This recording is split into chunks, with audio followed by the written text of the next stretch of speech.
Papalit tayo ng ATF fluid tsaka transmission filter. Ito mga paps, oh.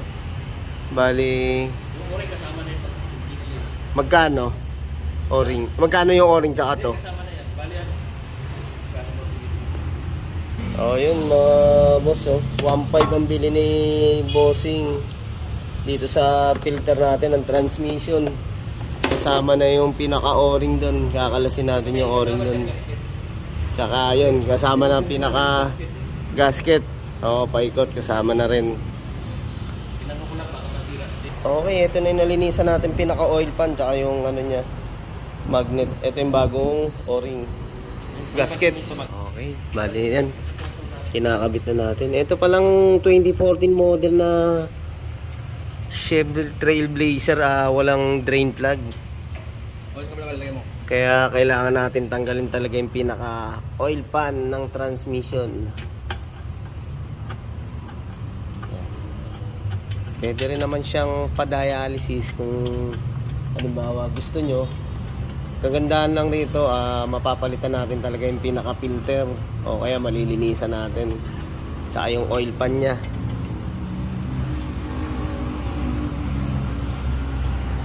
Ayan, bali may size 10 tayong tornilyo dyan, paikot mga paps.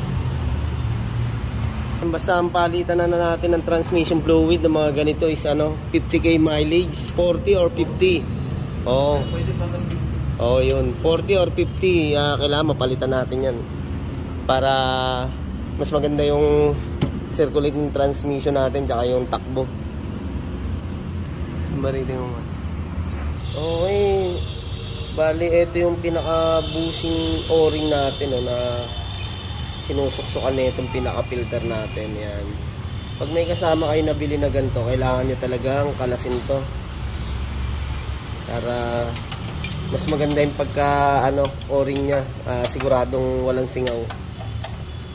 Walang leak. Mas maganda yung higop ng transmission fluid natin.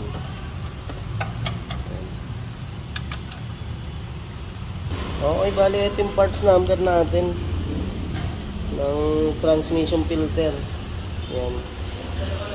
Ito pala yung okay, yun nga, sa halagang 1.5 magkasama na yung pinaka o-ring natin. Yan. Tsaka tong transmission filter. Ito mga paps, kung gusto nyo magpalit na ito, sa first na palit natin 50k mileage, pwede lang natin palinisan to. Sa pangalawa yan, talagang kailangan papalitan na rin natin tong filter para malinis na rin ng mahihigop ng natin, transmission. Bali siya, hindi naman siya nakatornilyo, nakasuksok lang talaga siya. Nakasuksok lang sa ating transmission, kaya pagtatanggalin, hilahin nyo lang to. Tapos pagbabalik, isusuksok lang din natin. Yan. Okay, bali yun, dito tayo nagsasali ng Okay, bali itong 2014 model na to, may dipstick to mga paps. Ayan, dito tayo nagsasali, no. Ayan, magtatanggalin yung pinaka dipstick, dito tayo magsasali niyan. Aangat natin to sabay bunot.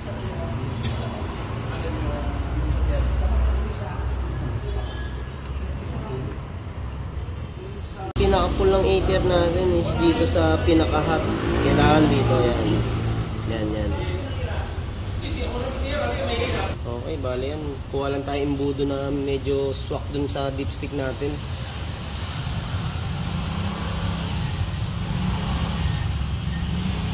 Ayan pala, kaya kailangan natin sakto sa kilometers or wag lalagpas, kasi para yung ship natin ng automatic is pagka napabayaan natin transmission fluid, pwedeng delay. Ito paps, yung gamit natin SCDL ko, Dextron. Ayan, Dextron 6. Kalibili ni boss dito per liter is nagkakalaga ng 590. Okay, yan, pag nagsusukat tayo ng transmission fluid, ini-start natin yung engine, tapos pinapasok natin sa drive yung pinaka shifter para masukat natin ng sakto sa level. Sukat tayo, ikot mo. Sakto na 5. Sakto na 5. 5 lang, no? Okay yun, 5.5 liters ang naikarga natin sa transmission fluid. Okay, double check natin kung may nag-leak. Yan, paikot. Okay, clear. Okay, maraming salamat po sa transmission fluid po natin. 5 liters to 5.5 ang magagamit. May dipstick tayo dyan. Ayun, mas maganda check-in din natin para saktong-sakto sa level. Okay, maraming salamat po ulit.